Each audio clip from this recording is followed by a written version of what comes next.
That's right. This Bad Weather Fans episode number, 292, 293. I had it in my 293, mind. Mike. Come on. 293. Yeah. Alex, the problem is I do a couple of podcasts and they're literally like at the same spot. And it's starting to confuse me a little bit. Excuse me, Mr. Podcast over here. Mr. Podcast, Bad Weather Fans, 293.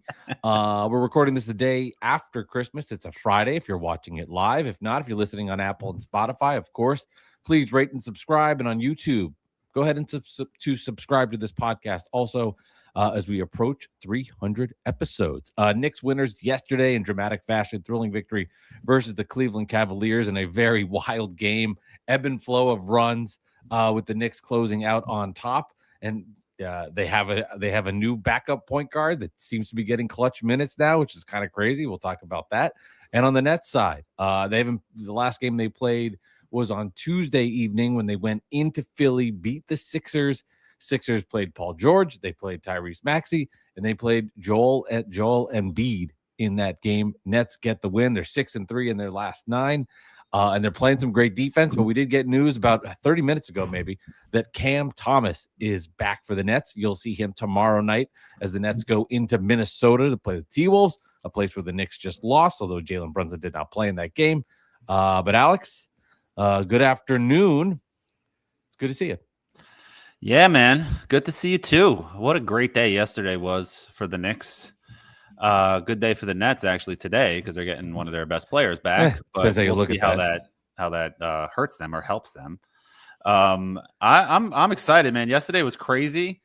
It was one of those days where it started off slow, and the way my brain works is that whenever the Knicks are on national TV, I want them to win that game so much more. Right. Right. And I want them to win in convincing fashion because I know that there's so many people and, and you can't really blame them for this sometimes, to a certain extent, that they don't really watch every single game. So they don't know what's going on, the national media or just the casual fan. And I blame more the national media than the casual fan. The casual fan's got other things going on in their life to watch a random game from another city. But it's so nice because they start off slow, especially football doesn't start till 1:10. It's a crappy game in that first game anyway. You can really grasp the world audience, the American audience in that first game, that first window, especially with the Cowboys and the Commanders playing, which is a terrible game with the backup quarterbacks and everything. So I was just excited that the Knicks came back before it went to halftime, before it got to 1 o'clock, and it kind of probably sucked a lot of people into that game, and it just ended in thrilling fashion. We'll talk about the free throw missing. We'll talk about everything. But, Jordan Clarkson off the bench went nuts. And Tyler Kolek continues to ascend to a level that I don't think we saw coming this soon. They're going to say he's a star. I'm ready for it. Oh, no, not a star. Okay. Sorry. No, it's not a star. He's not a star. All right. We're not going. No, we're not there yet. But it's been insane to watch. And they're Mike Brown is trusting him in crunch time. Totally. On the floor with Jalen Brunson. And he's hit the shots. He hit him yesterday. I mean, it's been insane. And I just Mitchell Robinson also, man, I can't say enough good things about him. I know I talk about him all the time, but it was every missed shot was up, rebound, up, rebound, up, rebound. And he absolutely owns. Mitchell Robinson absolutely owns Jared Allen. Ever since his Brooklyn days, the Brooklyn days, he owned Mitchell Robinson. Jared Allen kind of bullied him around a little bit when Mitch was a kid. And once he got to Cleveland, Mitchell Robinson just took over that matchup. And you can clip that. It's really interesting you say that about how you were amped up, and I appreciate your honesty about it because I think I heard from a lot of Net fans yesterday that were aggravated that the Knicks won, and I think it's because it is the Christmas Day game. So even though it's a December game, it gives the illusion that it's a bigger game than it is in a lot of ways because of everything, the pop and circumstance around it with the holiday, the amount of eyeballs on it, it's at the Garden, all of these factors that lead up to it. So it gives. So I understand why you want to be happier on that game as opposed to beating the Cavs. Let's just say on a random Wednesday or random Thursday because yesterday was Thursday. A random Thursday in January, right? At 7:30 at night doesn't have the same kind of power along with it. So I totally understand that. Knicks get contributions all over the place. You talked about Kolek starting to. It's interesting because he basically was doing nothing he was getting more minutes this year than last year. I think for sure. There was an amp up in minutes, but nothing to the extent of this in the last 2 weeks or whatever it's been. He's provided since Deuce has been out, that a true point guard off the bench that can really help distribute the ball. I mean, I felt it yesterday. I was playing daily fantasy sports, and I saw that he was valued at 5,100, and I was like, I don't care that Jalen Brunson's back in the lineup. I'm going to play him. I trust the Knicks that they're going to give him minutes. And from a fantasy perspective, he crushed it on his value. And from a real life perspective, gave the Knicks what they needed in crunch time.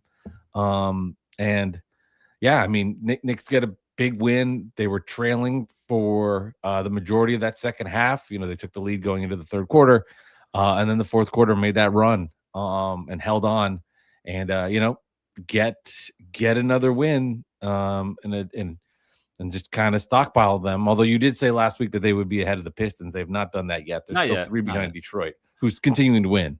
Right.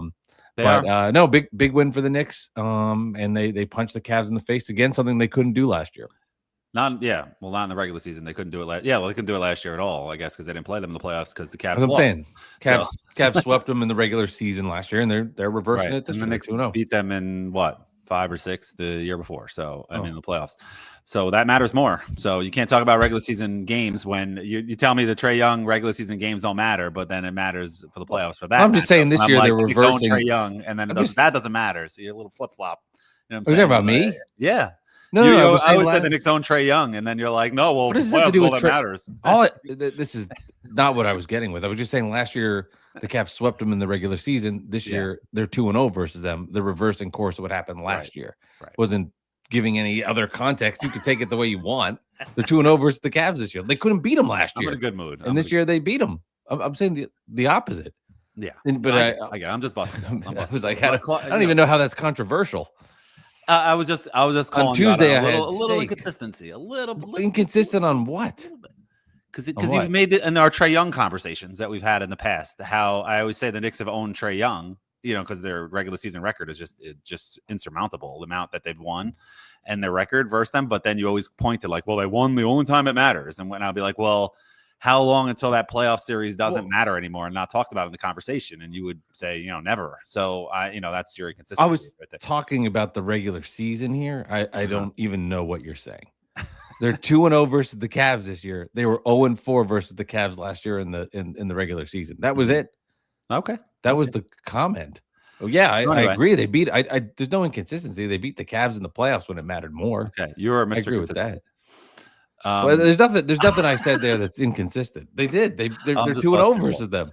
Okay. I also said last year when the Celtics beat them 4 times that it matters what happens in the playoffs. You did say so. I would agree with this too. Like, what if the Cavs finish as the 7 seed, and they are in the play-in, and they win round 1, and then they play the Knicks in the playoffs, and they win game 1 of that series? Like, do you think Knicks fans will give a shit about what happened on Christmas at that moment?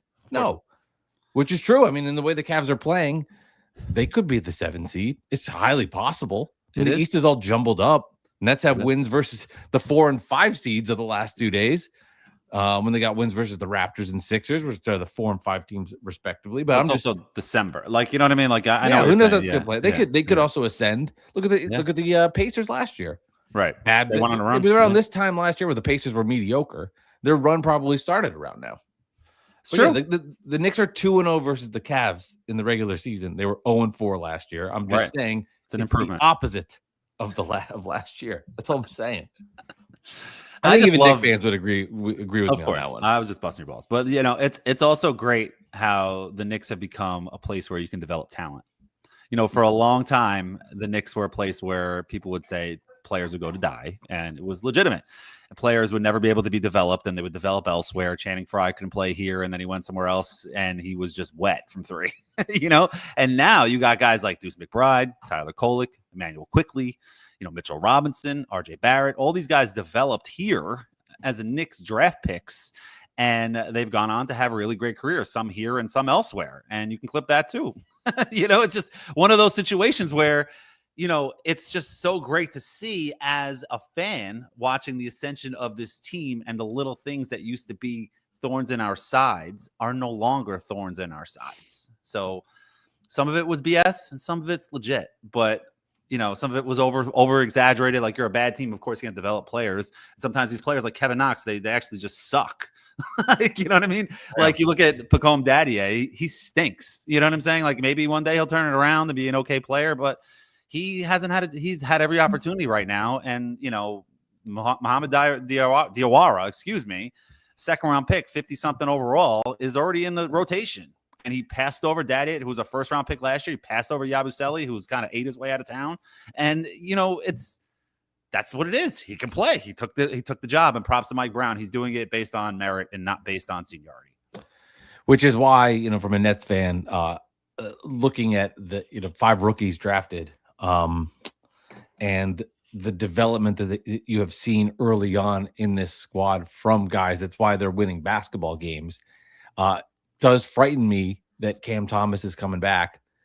I like Cam. I've vouched for him a lot, and he's an incredible scorer. And I'm on this side now because I've watched enough of the Nets with him and the Nets without him. Mm-hmm. The Nets were 0-7 with Cam. He gets hurt in the Pacers game. They win that game. They're 9-12 since the 0-7 start. They're 9-9 with MPJ in the lineup. Wow. Their defensive rating is second in the NBA since that game. And they're closing out games versus good teams, and they're doing it with their rookies. Yegor Dioman had 20, hit 3 threes in the fourth, clutch ones when the Sixers were making their runs, and was huge. Nolan Traore came off the bench, provided a spark, got to the basket, looked great as a backup point guard, helped lead the team.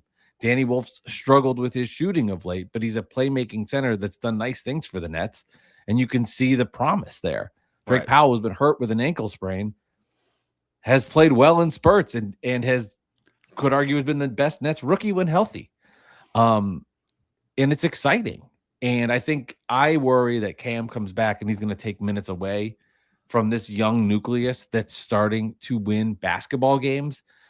And they're 6-3 in their last 9. The schedule has softened up, but they also, they have some good wins in that stretch. They have wins in Philly. They have a win versus the Raptors. Like, these are not the best teams in the East. It's not the Knicks and the Pistons. It's not the Nuggets.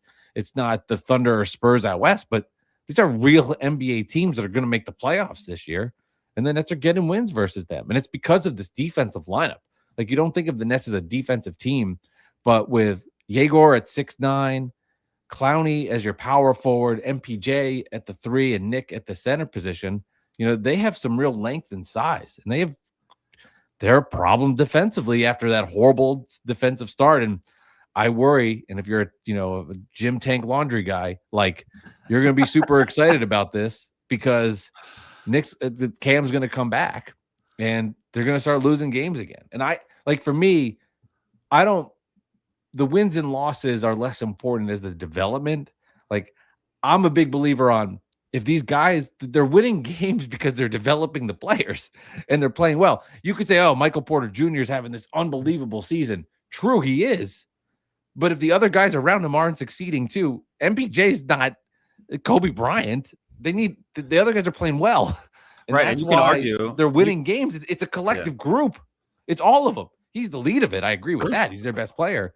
But these guys are getting in the game and contributing, and that's why they're winning. And call me crazy. I'm more for that. And I am a little worried now. Like, what is Jordy going to do rotation wise will be very, very interesting to see. And you can argue Michael Porter Jr. Is helping the kids develop by playing so well. He gives them confidence. They're not losing by 30. Like, it's demoralizing to a player to get on the floor every time, and you're losing by 10, 12, 15, 20 every single time you're on the floor. Michael Porter Jr. gives you a chance, and then it gives you more momentum. You're playing in more high-pressure situations, which helps you develop your talent better on the team. And, it is scary as a Nets fan because you having like this too much. A good problem, I guess, with Cam Thomas coming back. Like, who sits down? Does Yegor sit down? Does Man sit down? I mean, what do we do? You know what I mean? And as you bring up a good point about the development of talent, because there is a group of the fan base that's just like, play all 5 rookies, play Noah Clowney, figure out who the rest of the guys are and let them develop by losing on the court. Yeah. But that could be counterintuitive, and you could hurt their careers. And putting them like, I trust Jordy that he knows how to develop the talent. It's just so funny to me that there's a lot of the fans that are so anti the development because it hurts the draft status. But I think you need to understand, if they're developing, they're going to win more. And that to me ultimately gives me more, gives more long-term success than just hoping for ping pong balls year after year. There's more than one way to get to an NBA finals, and the majority of the teams that do it don't do it from tanking year after year. And the Nets are 6-3, and we got a tough game tomorrow night versus Minnesota. We'll see what they do with Cam Thomas, but it's been a fun stretch, Alex. This is the most fun of the Nets I've had since Kevin Durant. I mean, and Kyrie. Even when they made the trade for Mikal and Cam Johnson, they weren't winning a couple games here and there. They were an under 500 team. This is the most fun I've had in 3 years with this team. Well, that's good, man. That's good. It's fun because that, like we say all the time on this podcast, available everywhere. Bad Weather Fans interviewed a lot of people, a lot of famous people, Hall of Famers. Check us out.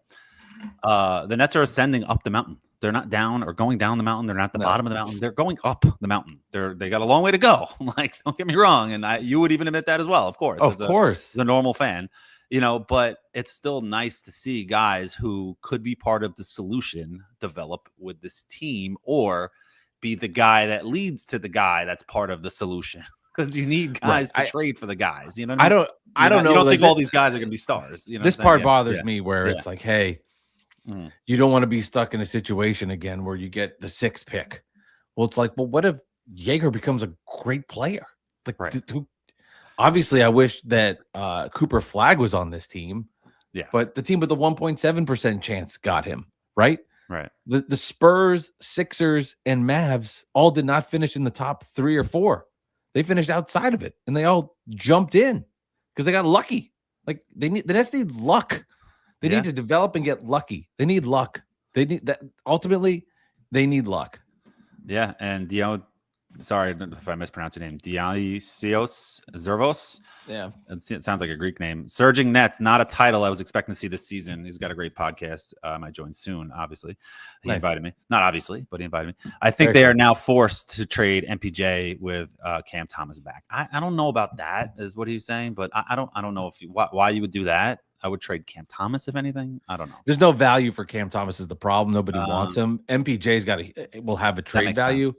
But what are you getting? What are you getting? More draft picks? You know what I'm saying? What are you getting? That's what it would be. It would be more draft. It depends on what the draft picks are. If you're getting into the lottery this year, I get it. All right, fine. But if you're just trading for draft picks, if you're pulling another mini version of the Mikal trade, it's like at some point you got a 27-year-old that's here that can play well. He can be part of the solution in 3 years when this team is really rocking. But this isn't like Marcus Morris on the Knicks for that half a season where you picked him up, you were terrible, and you're just wanted a guy who can play, and he did really well. He played better than you thought, and he ended up getting you a 1st-round pick that turned into Emmanuel quickly. Like, this isn't that. This is a guy who has top-level talent, in the NBA, and was a top-level pick. He only dropped because he had back injury. He would have been a top 3 pick, and he's won a championship, so he has the experience. He just might be a little like, I don't know. He's been a great teammate this year, though. He's done everything. He said everything. But you don't have to trade him, is what I'm saying. Sometimes it's okay to have good players. Like, it's okay to have good players on your team, like we said, so you're not losing every single game by 30 points. I'm hopeful that I think Nets at Knicks January 21st. It's a Wednesday. That'd be fun. I'm like, this is the best I have felt in a long time, that this streak could come to an end of 11 straight. I know obviously the Knicks are playing very good basketball. They do have a couple of losses since their championship. They do have the 2 losses. They've won 12 of 15 though, Mike. So they have 12 2 losses since the title. Am I not wrong? The championship, the big championship. Since the championship, they've 2 losses. One, Brunson didn't play. Yeah, well, and obviously that makes a huge difference as he's one on top 5 MVP candidate to Philly, now. Right, to Philly. And then but they've won 12 of 15 home for Philly. Yeah, they're 12-3 in their last 15, and in their first 15 they were 9-6. So they started slow, when everybody buried them because they lost to, guys like Ty Butler and people like that who just want to get these like flashy posts out there and get some engagement. Like, oh, look, the Knicks, they don't need Giannis, huh? Like, bro, it's November. Relax. Yeah. Right now, doesn't my post look kind of good that, Giannis needs the Knicks more than the Knicks need Giannis? Because I'm pretty sure that that's the case. The Knicks don't need Giannis. It would be nice to have him on a discount. Yeah. But you're not blowing up this championship level team for Giannis. Like what is, it's not like Giannis has won 12 championships either. I mean, he's one of the best players in the history of the sport. He got lucky, man. Don't get me wrong. He got lucky, right? With Durant's foot on the line, right? But I don't, whatever. However you get there, you got there. He got it done. You know what I'm saying? He did it. He got it done. He was great. His team stayed healthy, and it is what it is. And that's didn't stay healthy. He was great in that series. And then they beat a really good Suns team with Mikal Bridges and DeAndre Ayton and Devin Booker, in the finals. But whatever. Point is, please move on. Train of thought. You come. Point is, Knicks don't really need Giannis. They're great. They are a great team. You know what I mean? It'd be great to get Giannis if you want to just add Giannis. Like I love Towns. He's developed into a really not developed. He's turned into a really good teammate, a really good player with the Knicks. But he is so frustrating to watch sometimes. So if you can somehow transfer Towns and Deuce and somebody else lower level on the bench for Giannis, then sure, fuck yeah, bring him in. But that's not going to happen. So you know what? Just ride the wave. And if that happens, just sit back and let them call you, like I've been saying. And it's just it feels like such like a long time ago that we were pining for Giannis. And now it's like Knicks fans are sitting there starting to realize what I was saying. Like, we don't really need this guy. Like, if he comes here, great. But it is, Giannis, okay. We'll just hope that Jason Tatum maybe can get back. The Celtics have been surprisingly one of the best teams in the Eastern Conference. Yes. Another net road win. The C's, just saying, it's another one of those wins. The Celtics, who obviously have a very different roster than they did last year. It's different. I mean, it's not that much. It's like people are trying to make it like you can't believe they're winning with this gang of misfits. I mean, they replaced, they got rid of Horford, who's toast. You know what I mean? Yeah. They that's true. Brought in what's his face from Anthony Simons. And they got rid of Drew Holiday, who was towards the end of his career as well. And then they had guys that stepped up and developed. You know what I mean? You got Hauser's been playing well. They still have Derek White, Peyton Pritchard's taking a step. Jordan Walsh came out of nowhere. I never heard of the guy. This guy Gonzalez guy is pretty good too. You know what I mean? Like they're a good team. You know what I'm saying? And they have Jaylen Brown, Pritchard, at Finals MVP. Yeah, Pritchard. Yeah, I said him. I think, but I don't think you did. Yeah, pretty sure I did. I don't think you did. Maybe you did. Either way, I mean, they're a really, really good team, and they have the championship pedigree, and they've won before. They have a championship level coach, so they're definitely beatable, like the Knicks showed last year, even if they get Tatum back. Because how good is Tatum going to be when he comes back, and when is he going to come back? So I would if I was them, I'd wait till March or April at the let them play a couple of regular season games and not just throw them in there. Alex, I'm looking for anything. As a Nets fan, as a Knicks hater, you're looking for I wouldn't even say it's a Nets fan. I don't think that's a fair way to say it. Right. But as someone that despises the Knicks, I'm looking for, the backup. Any hole. Come in and help. I know not a hole in the Knicks. It's more just the Celtics get back Jason Tatum. He's pretty good. Like yes, I've heard of him. Yes. I would, even if you're disrupting the flow of what their team is, I would take the chances as a whole to have him back as somebody that wants to see the Knicks go down. Like if you're a Knicks fan and it's, I know your answer is going to be, well, it doesn't matter, but would you rather Tatum be there or not be there? And you're playing him in the series. No, of course I wouldn't. I'd rather him not be there. Of course. Yeah. Without a doubt. I mean, right now, man, I'm going to try to share my screen. Let me see if this works. So let's see. Did that work? No. Is not. Okay. Let's see. Hold on. Did that work? Nope, did not work. What are you trying to share? Just share the standings. So the Knicks are 3 games out of. I can share the standings. Yeah, go for it. So the Knicks are 3 games out of the 1 seed, and the Celtics are 2 games away from the Knicks as a 3 seed, and without Jason Tatum. So it's pretty crazy, honestly. They are that good, but I'm not worried. Like I said, I'm not worried. They started off slow. The Knicks, they were 9-6, and that's why their record isn't like this insurmountable thing. You know what I'm saying? That it looks crazy, but it's kind of good. Keep them on their toes and keep them, rolling and trying to get to that next level and try to get, even better. And, Josh Hart is another one. Oh, there you go. There's the standings. Yeah. Josh Hart's another one, man, with that injury, that ankle injury yesterday. That looked disgusting. And I didn't really agree with him shooting those free throws, considering the fact that he was coming out of the game regardless. Why are you shooting the free throws? You're not coming back in the game. I know you always want to have the hope, but you wasted that foul that got you in the bonus faster. But it seemed like that moment sparked the Knicks into this run that they didn't look back on. But anyway, as you can see the standings right now on the screen, the Pistons are 24-6, the Knicks are 21-9, and the 2 seed Celtics are 18-11 as the 3 seed. So, and the Raptors, man, props to them. Emmanuel Quickly taking a step this year, 18-13. They were writing him off as like the worst contract in the NBA, and props to our guy Emmanuel Quickly taking a step. Your guy. He's not our guy. Our guy. Knicks guy. He'll always be a Knick. Yeah. Nets held him, and the Nets made him look not great. A couple of nights ago, he could not shoot versus that. You were at that game, right? You were at that game? No, that was. I'm talking about from a couple days ago when they beat him in Brooklyn, 96-81. Got it. He did not have a great shooting night. Understand. But yeah, the Bulls back with a 4-game winning streak. Nets right now, 4 back in the loss column, 4.5 back in the, and I don't think they're making the plan. They could make the plan. I mean, that's definitely possible. The Bulls are. I don't know. I think the net schedule does get a lot harder, and realistically, like as well as the Nets has played, they've got good wins as I mentioned. They destroyed the Bucks, they beat the Raptors, they beat the Sixers, they beat some bad teams in the Hornets and the Bulls and the Pelicans. As much as I want to say, like, hey, this team could, but you're at Minnesota. It gets harder at Minnesota. The Warriors, Rockets, Wizards, Denver, Magic, Clippers. I mean, it's the NBA. It's all the same shit. Yeah, you never know. But there's some. How about Joker yesterday? He had like 80, 30, and 30. Jeez. Did you see his? I'm embellishing. I did. Did you see his stat line? I saw. I didn't think he actually had 80 points. I'm sure, but he was. News. Yeah, he's insane. And I think it was Just Determining said, I saw his post pop up on my timeline, something like, if he was marketed better, it would be no question that he'd be like known as the best player in the history of the game. And crazy. He's so 50. Here's the real stat line: 56, 16, and 15 on 20. He had 22 of 23 from the line. It's just insane. It's just insane. And he's 99 fantasy points. He is tremendous. 99 fantasy points. That's just unfair.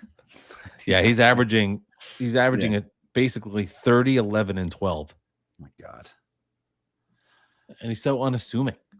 Yeah, because he doesn't care. Well, that's just perception. He doesn't care. I mean, of course, the whole thing that like he cried more when his horse won a race than, he's competitive. Nuggets won the title, but he was excited when the Nuggets won the title. I mean, I remember watching him being happy. Like, it wasn't like it's just his demeanor. You know what I mean? Yeah, he's competitive. You're not that good. You can't be that good without having some sort of care. Like the best players in the world have both. They care and they're extremely talented, hardworking. You can't just be one or the other. You fall Especially flat. His background and his build and his style of game. You know what I mean? It's not like he's athletic. Michael Vick with the Falcons, where he was just so much more talented than everybody on the field, and he had to show up. He showed up last, first on the leave, and we know how that ended. But what I'm saying is, like, he didn't have to do much. Right? You know what I'm saying? Just run around.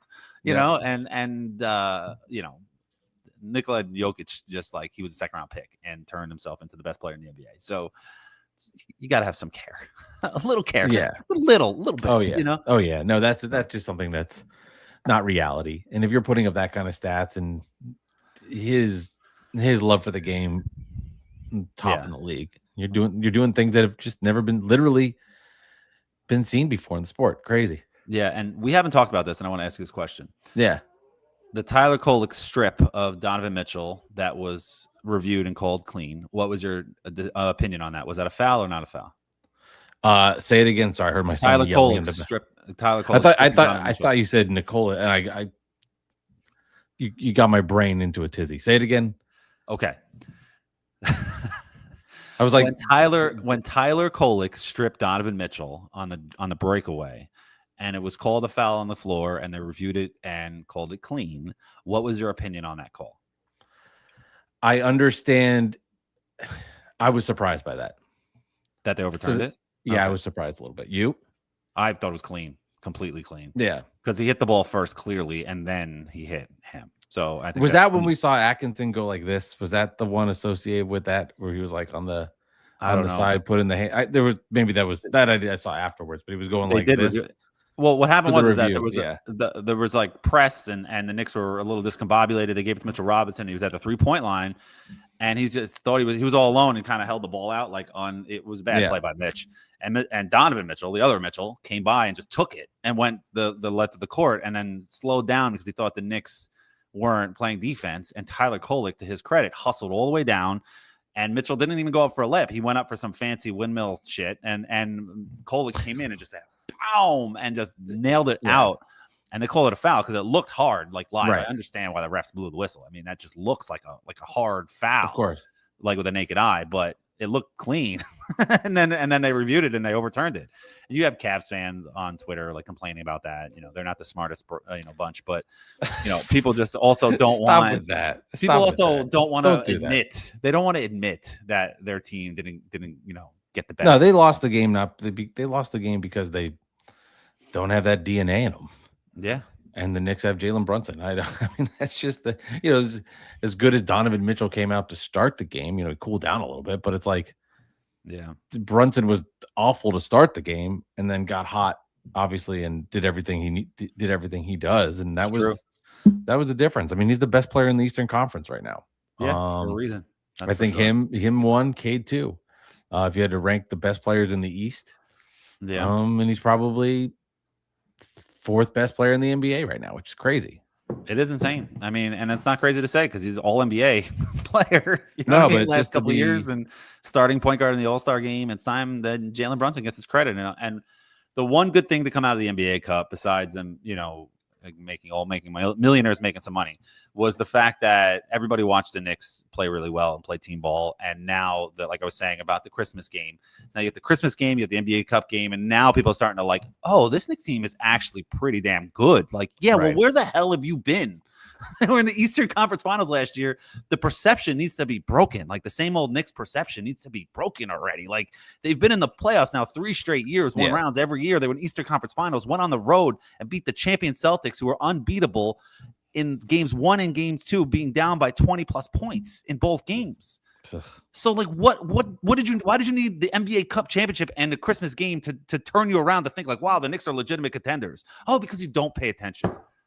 So I do think actually winning that cup, although it didn't mean anything, I can't believe I'm going to say this, but like having those moments of a big game and feel, and because that Spurs game was incredibly competitive and tight, right? Like to go through the actions of what it'll be like later may benefit them. As crazy as it is to sound, like there's no win or loss benefit. And if anybody got hurt, that would have been the headline. Yeah. But I do think there's something to going through that and winning that, because right now I think the Knicks' biggest attribute is in a close game. I just don't think the team they're playing in the East can beat them. Like if they're playing the Pistons close, I like the Knicks. Like it just, the Knicks lose games, right? The Sixers beat them. They had a big lead. Minnesota got the win at home. No Brunson. But if he's there and it's a close game, I would lean with him. Yeah, how can you not at this point? I don't love saying it out loud, but no, I mean, what are you gonna do? Yeah, you're an honest guy, man. Honest Abe over here. I said the Cavs. Knicks have beaten the Cavs twice this year at home. Or excuse me, I guess were they both home wins? I think they were both home wins. Opener was at home, and last year 0-4 versus the Cavs. Mm-hmm. And think about how silly that all sounds now. You go back to last year, all the narratives and all the people who couldn't believe in the Knicks because you know why? Because every national game they lost. Right. They lost to the Thunder twice. They lost to the Lakers. They lost to the Cavs. They're winning the national games. Who was the other one? The Celtics. And it was just the talking point. The Knicks aren't for real. Knicks aren't for real. And then you go into the playoffs and they kick some ass. And they got to prove it again this year. I mean, they do. They do. They have to go in there and prove it again this year. They got to go in and nice win these to games. Not hear the noise. You know what I'm saying? Like it's just nice to feel that way. I understand. And it is kind of good, like I said earlier, that I'm kind of happy the Knicks started off a little slow because they didn't just come into it without having any adversity. I wanted the Knicks to come in with no adversity and win and just go off on a run like the Thunder did. Maybe obviously that's not realistic, but just something like start off like 10-2, and just roll, then that'll be great. But it's kind of good in hindsight that they didn't start off fast. They started off 9-6 because it kept them together as a team and kept them focused and like, we're not a finished product. Let's get this together. And I think Mike Brown turned out and so far has been a really, really good addition to this squad. Now, so far, so good. I mean, the Knicks they're on pace for basically what we said, 50, what I say 56 wins. Yeah, something like that. I'm probably right on it. Yeah. Probably right on it. If you're 20-10, I know they're 29, but if you're 20-10, that's 40-20. So that's whatever. I mean, I did think they would win 16-6 from there. I think the Knicks will win 75 games, so they're kind of off on that. No, they won't make that. I'm kidding, but I think they can win 60. I think it's not crazy to say they can win 60 games because they were on 51 last year. They're a better team this year. I believe it was 51, somewhere around there. They're a better team this year. I mean, they are resting guys a little more this year. We're doing the rest days, which is fine. I mean, Brunson's ankle injury a month ago was a wink injury. I've heard through the grapevine, that he wasn't actually hurt. It was just it was a load management couple of games, and they just didn't want to say it because it was so early in the season. But we saw his ankle roll a little bit, like So I don't know. It wasn't. I think he was fine. I mean, he did get hurt. Yeah, but it was one of those like, oh, you're fine. You could play, but you're not playing. You know what I mean? Kind of a thing. It's just one of those situations. So. We'll see. We'll see what happens. I'm just excited. I'm excited to be a Knicks fan right now. You can't. And Jordan Clarkson, like I said at the beginning of the season, adding this guy as a minimum contract was such a huge boost. You lose Shamet, you lose Deuce, and obviously you didn't see Kolek being this good, but you knew that you had Jordan Clarkson to fall back on, who's a legitimate NBA player, been around the block, 6th man of the year multiple times. He's a streaky player, but like he could on a Christmas Day give you 25. You know what I'm saying? So no, he has the ability to get going. He has the ability to get going. All right, you have to ask me my favorite Nets fans favorite question. Okay, so every episode I ask Mike, out of the 5 Nets rookies that they have on their squad, who has the highest ceiling? Whose stock is the highest right now? So go. I think it's got to be Yegor. He has, since Jordy called him out. Yeah. In the last 4 games, 17 3-3, 14 2-1, 16 5-3, 22 5. So he called him out. I didn't hear that story. So Jordy, he called him out after the Dallas loss. He had 3 points, 1 rebound, 1 assist, but he wasn't 2 steals, but he wasn't very assertive. He was tentative, and it was even more than the stat line. He just did not look good at all. And Jordy basically said, like, if you don't get it together, someone asked him the question, like, of course. What are your thoughts on Yegor and his playing? He goes, if he doesn't play better, he won't get the minutes. We'll give him to somebody else. Paraphrasing, but essentially that's what he said. And then since that, he has come out and has played his best basketball of his career. The game versus good coaching, man. Good coaching. Yeah, no, that's the thing with Jordy is he's a player's coach, but also isn't. Like he's a player's coach, but will bench people like that. Yeah, you probably didn't notice it, but when the Nets played the Knicks, Zaire Williams did not play a second. He benched him because he was not happy with what he was seeing from him, and he'll just do that. He has no problem. He has no problem in the one game. I can't remember now exactly, but the first couple minutes, Nets had nothing. MPJ went to the bench with 10 minutes in the quarter. He's like, "Get your shit together. We're here to play." Like he doesn't mind doing that. He'll do it. He's a good coach. He is a good coach. I know it's funny because I'll talk to people and it's like. He is a good coach. He's just leaps and bounds better than what we saw from Jacques and what we saw from Steve, and even what we saw from Kenny. It's similar in the Kenny Atkinson mold, more modern now, even though that's crazy. So like 7 years ago was how fast the game has changed. But he wants you to shoot. He wants you to take a lot of shots on 3. He wants to take a lot of threes. And then defensively, this is what he demands. And again, this Nets team defensively has looked pretty good, especially since Cam was out. Like to be a team that was giving up historic amount of points. I mean, you saw it in that first Nets-Knicks game how bad it was. You saw the defense when it was at its like it was like JV versus varsity in that game. Yeah, it really was. I mean, now there'd be like just look at these scores from these games, like the wins and losses. But you look at this since this winning streak, gave up 103, 103, 123, 101. 119, 82, 106, 81, 106. In the modern NBA, to be giving up 82, 81. I mean, that's they Doesn't matter who you play. That's insane. They defend. Yeah. Their size is an issue for a lot of smaller teams with class. I've said this before, but we'll see what happens with Cam. There's no way Cam can start. There's just no way. Cam Thomas. He can't put him in the lineup. You're gonna take Terrence Mann out, okay? That would be. I could see that. That's maybe, but you can't take Yegor out. You can't do it. Right. That would probably be the first time this season I would be legit pissed at the Nets. And they can't put Cam Thomas back in the starting lineup in the first game. You have to let him earn it back a little bit. But he can't be. Yeah. He should never have it back. Right. It's over. They're getting him back to showcase him to trade. Right. I don't know. Or do you got to cut it? He can't be on this roster. As sad as it is to say, he's not part of this future. He just is not. Right. You already can't find minutes for Saraf and these other rookies. you can't throw another guy in there that you know that's going to take up more time. I get it. Oh, all right, Alex. That's a tough situation to be in. You know, it's a weird one. Yeah, it's a weird one. A guy who can give you 50. You know what I mean? Not easy, but can give you 50. But then it's just everybody stands there, watches him. There's no fluidity to the offense. The defense takes a huge step back. Right. It's about wins and losses, and when he's not there, they're winning. When he is there, they were losing. And there is correlation there, and there is a pattern there. And again, I think all Net fans say this. It's like a crutch to go with. But it's like you feel bad, but it's true. I don't know how to fix it, and I think the only one answer is for him to not be on the team. I do love your video that you put out this week about going after the Nets fans that are out there, and Knicks fans can relate to this too, because it wasn't that long ago we were in this situation that are trying to lose. They're tanking in their mind. They're rooting against the Nets when they're winning. And this isn't like the Knicks in those years when they were tanking, in the 2 years that they actually tried to tank, when they had nothing. They had literally nothing, and there was a guy at the top of the draft, either Towns or Zion, they really wanted, so they went for it. This is like you got 5 rookies, you have other young players on your team, you have Michael Porter Jr. playing well, and you have a young coach that's been there, that's developing as well.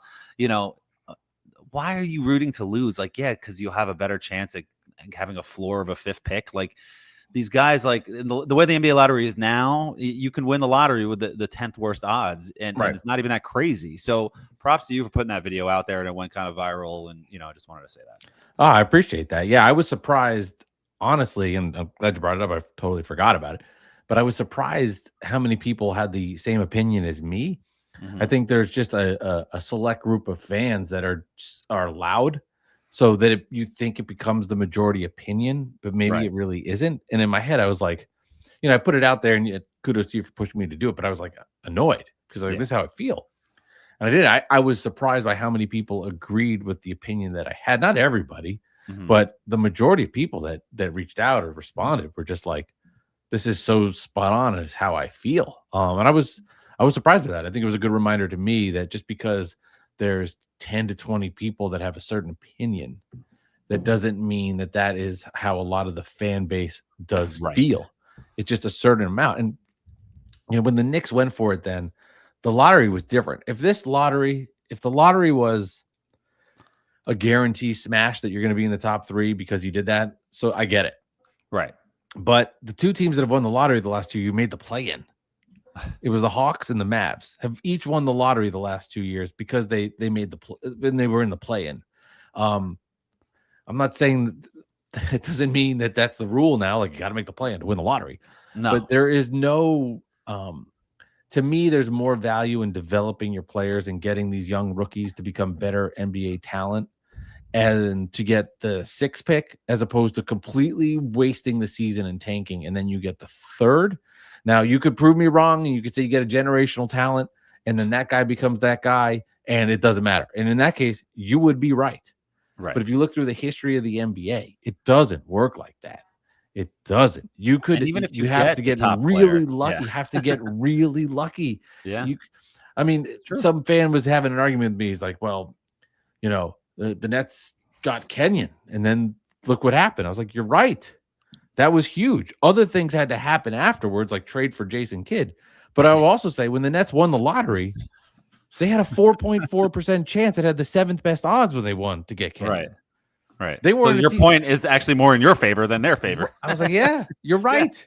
Thanks for proving they my got point. lucky. You need luck to do this. But you also need other players moves. Because if you just get Kenyon Martin, you don't get Jason Kidd. If you have Richard Jefferson, you have Collins, you have all these other good players. They made the trade, right? You still need a Jason Kidd to get to the finals twice. No, you do. You do. And I look at the Pistons. I look at the East right now. The Pistons best seed. They got the number one pick. They got it with Cade, but it took 25 tries of it, and they finally hit it. Knicks, nothing to do with the lottery. Lottery with RJ, smart trades after, but it's more about the Jalen Brunson signing than anything. Right. There's a lot of details in all of this. Yeah. But it's not the Celtics, Tatum and Brown. Yes, they were lottery picks, but they were from a trade they made with the Brooklyn Nets, where they gave up Paul Pierce, KG, Jason Terry. You know the deal. They got these lottery picks back. Yes, those lottery picks hit, but it wasn't from tanking. It was from making a shrewd deal where the Nets were horrible and they took advantage of it, which is I'm hoping something similar happens with the Nets and Knicks. The Raptors, Scotty Barnes, yes, they won the lottery with him. There was the number one pick, but he's not even that great. He's like a good player. And it was Ingram around him. RJ Barrett trade quickly with the OG trade. I wouldn't say we would look at Scotty Barnes, who was the number one pick, and say the guy's not even an all-star. He's good. Right. You could just go down the line. The Sixers, the poster child for this. They did it year after year after year after year. And Embiid's the one guy that's there. He's a shell of himself. I just saw him play. Every other first pick in the draft they had was bad or horrible. Fultz, Simmons, Okafor. Go down the list of the Nerlens Noel. All of these guys, right? The one they hit on was Tyrese Maxey, who was 21st pick in the draft. Yeah. Magic with Boncaro got the first pick. I'll give you that. It worked.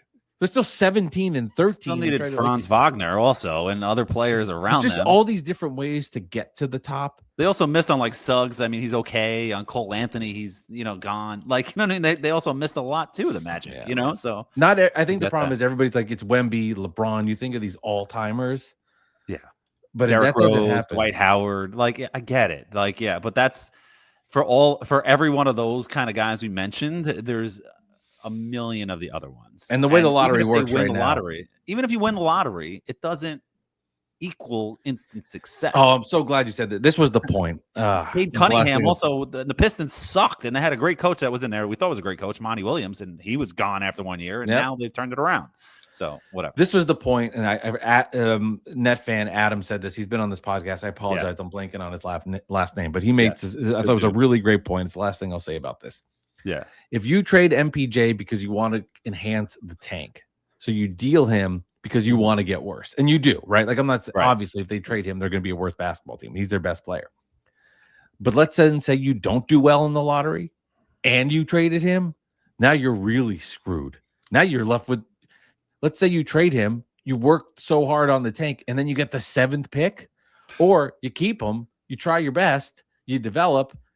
You end up doing better in the lottery and you move up. Like you just can't. If you bank on that, you deal him, you don't get much in return, and you still don't win the lottery. You've just traded him away for nothing. And I have the perfect example for you. Look at the Washington Wizards. They get to the playoffs in 2021, and they trade their draft pick that they had that they didn't think was going to be any good, and they just bottom out, and they still suck. And guess who that player was? Is Denny Avdia, who's an all-star level talent now with Portland. And it takes time. Look how much time it took.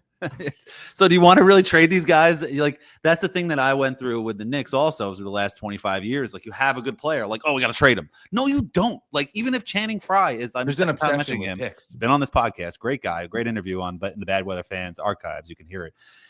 Tells a funny story about Steve Francis showing up drunk the night before a game. But anyway, the point is that like even if Channing Frye is not a top 10 level player when you pick them in the top 10, he's still a really good player to have on your team that can nail threes. You just develop and keep him. RJ Barrett might not be John Morant or Zion Williamson that we thought, even though he ended up being a better player. I think consistently a better player, maybe not talent wise.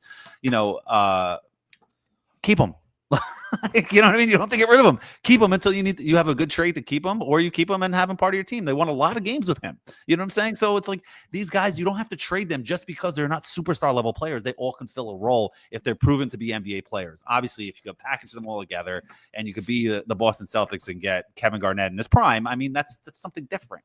You know what I'm saying? And that's throw out all the logic that we're throwing here right now. But those trades are not always on the table. You know what I'm saying? Obviously, if you could trade 4 or 5 of these players that you have right now, plus some draft picks to get Giannis, I'm sure you would do it, even though I don't know what that would do for you. You know what I mean? That would just, Nets are not have Giannis there. and then what?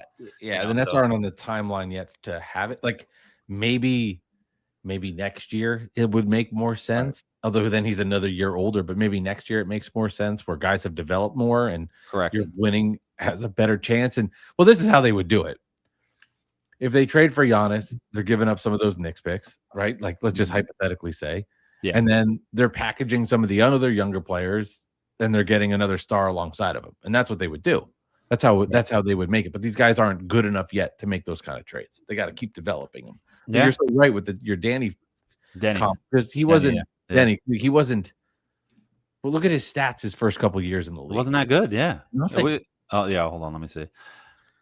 Like 5 points, 7 points, 8 points. Like, and now he's a 25 points per game scorer. He was averaging 6 and 5 as a rookie, and then it was 8 and 5, and then 9 and 6, and then in 23-24 they traded him when he started to get better, and he was like 14 and 7. Yeah. So like then when he started to get good, then you trade him, and now he's taken off and he's like 25, 7 and 6.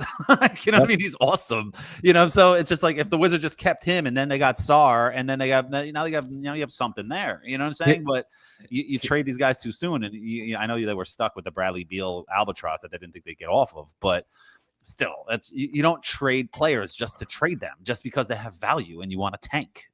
Sometimes it's just a backwards way of thinking, because there's no guarantee in a lottery. If you tell me they get rid of the lottery, fine. But even if you do get rid of the lottery, you might end up with a first round pick like the guy in the Hawks that I can't pronounce. But you ended up with the number 2 pick as the Wizards, and you got Alex Sarr. So who's the better player? So I don't know. Who hasn't been that good?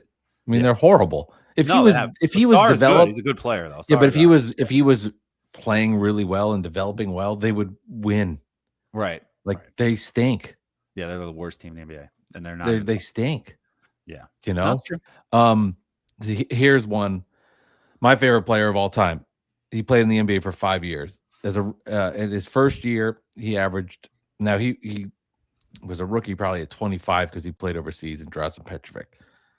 As a rookie in Portland, 12 minutes a game, 7.6 points per game. In his second year in Portland, 18 minutes a game for Drazen. Yeah, 4.4 points. They trade him to Jersey because I think that was when they had Clyde, and there just was Terry Porter. There was just no place for him to play. They're trying to win a championship. Yeah, right. They trade him to Jersey. Half that in the middle of the 90-91 season, he goes from averaging 4 points a game to 12.6. Then he explodes on the scene, 20.6. 22.3 points per game. Scoring was different then. The guy shot 45% from 3, 52% from the field. Unfortunately, his tragic death. But he was about to.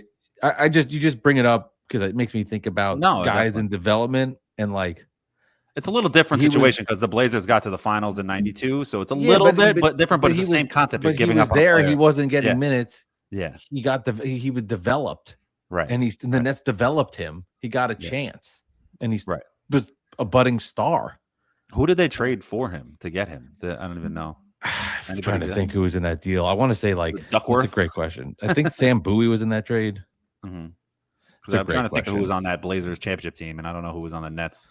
Trades were so different then, because so much easier to do. Also, now it's back when we were kids. I saw this as a meme, so I can't take credit for this, but it was or viral tweet years ago.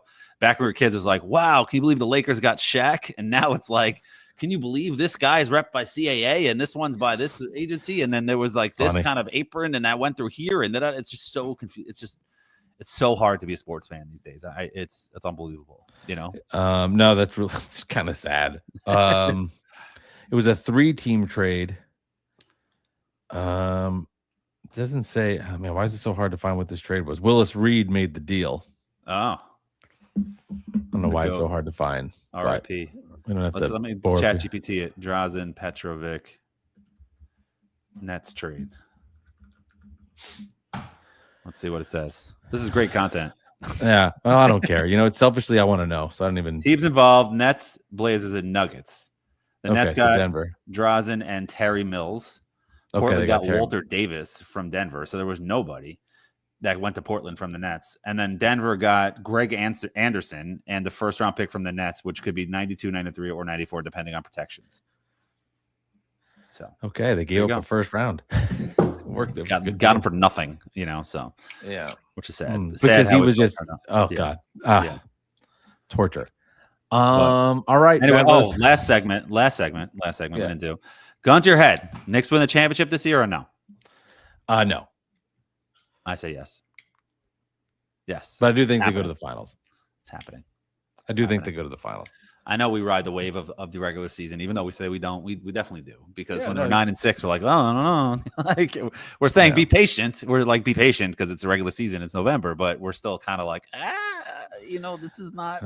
We'll just have to we got to pray for some magic. We got to pray for some. Well, for you, I'm literal praying for a different kind of magic. I'm playing for the Orlando Magic. You're such a Knick hater. It's so funny. I am. I don't like them. Yes. I get it. There's something Knick related that happened to me. I won't share it on this podcast. Oh, come on. No, I'm not doing it. No, I can't do it. I'll do it after.